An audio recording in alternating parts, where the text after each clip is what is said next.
Welcome to The Last Breakfast. Please enjoy the video.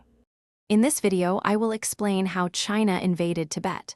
China's actions were driven by both historical claims and strategic interests. The newly formed People's Republic of China asserted that Tibet had always been part of its territory. They also aimed to liberate Tibet from what they described as a feudal theocratic system. Furthermore, securing the southwestern border and gaining access to Tibet's vast natural resources were significant motivations for the invasion.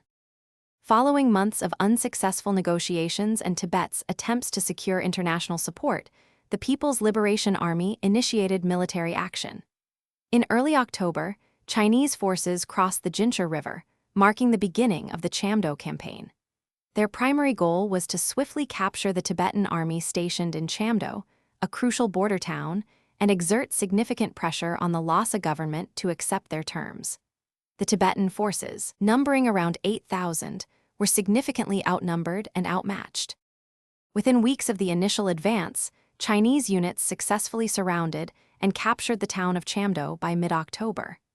The fighting resulted in approximately 180 Tibetan soldiers being killed or wounded, with many more taken prisoner. Following this decisive military action, Tibetan representatives were sent to Beijing.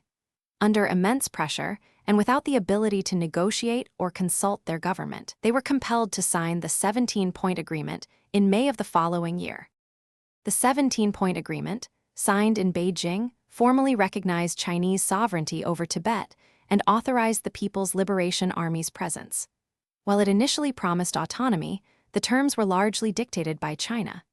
The Dalai Lama later publicly repudiated this agreement, stating it was signed under duress and that the Tibetan delegates lacked proper authority.